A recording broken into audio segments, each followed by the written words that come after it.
Time again for another installment of The Basics, and on this episode I want to talk about underutilized equipment and artifact cards in the Star Trek CCG that a lot of players are ignoring almost as badly as those cards I showed you in the previous episode. And in this case it makes even less sense because a lot of these help you in the game so much. So let's get started, shall we?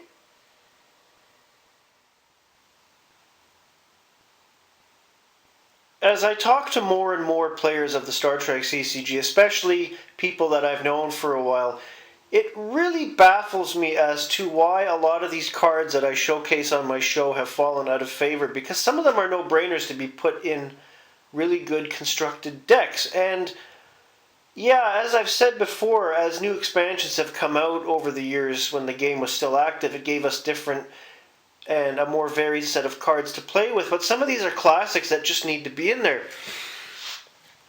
Case in point, and I've started to put these back in a couple of my decks because they are awesome. One of the equipment cards being the Echo Papa 607 Killer Drone.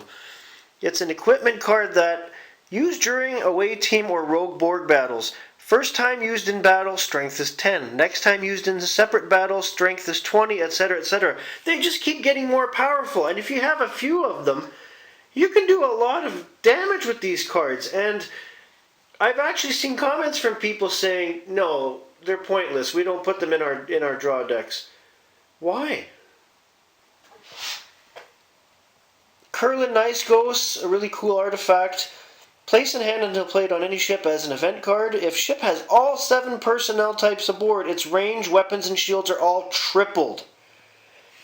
Now, I know a lot of people don't consider this when they're building a deck, but especially when I put together a Federation deck, I want to make sure I have all 7 types of personnel on a ship, because then I can slap this bitch down, and good luck getting stopped. Starry Night is another one. If earned at same location as Quark's Bar, a trading post, or a homeworld, immediately download here up to 2, in quotations, use as equipment card artifacts. Then you discard Starry Night. Yeah, you have to get rid of it, but if you can get it, it brings you 2 other cards that could be extremely helpful. Blade of Tukon, immediately relocate any one planet location and all cards there to a different place on the space line. Discard artifact. Are you kidding me? People don't like this card anymore? What's wrong with you? Then you get into cards like the small cloaking device. Reports for free if you're smuggling or acquisition present. While aboard your ship with no staffing requirements, so we're talking shuttles and transports, runabouts. Ship has a cloaking device. Think about it.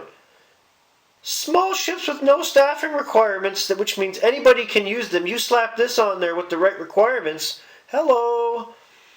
Orb of Prophecy and Change. Some use it, some don't. You use as an equipment card. Once each turn you may glance at the top card of your draw deck. Insert it anywhere within your draw deck if you wish.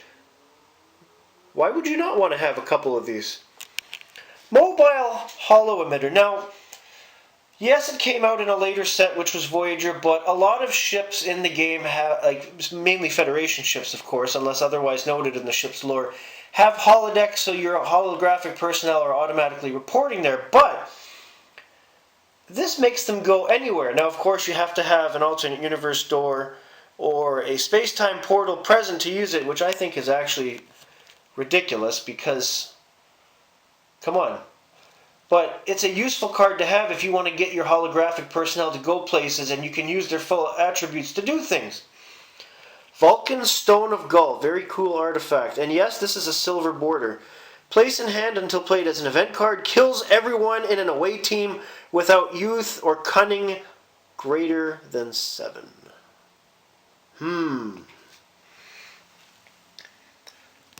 Bioneural Gel Pack. May report aboard your Intrepid-class ship for free if it's Voyager. While on your Intrepid-class ship or Delta Flyer, enhances its attributes all +1, cumulative up to +3. That can be a big boost for your Delta Quadrant Federation and on-a-line deck.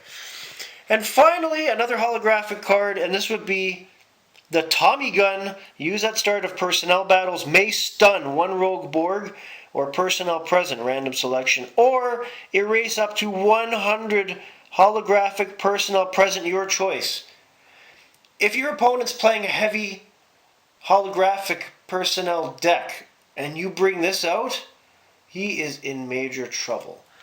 Again, I'm very confused as to why a lot of these cards have been frowned upon as of late and why so many people are taking them out.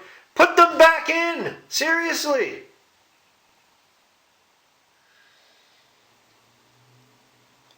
It makes me wonder now, after doing 2 episodes about cards that have fallen out of favor, why people don't have more than one deck made up with a certain affiliation to try out these cards and see how they work and maybe tailor the deck to those cards more, rather than just leave them out.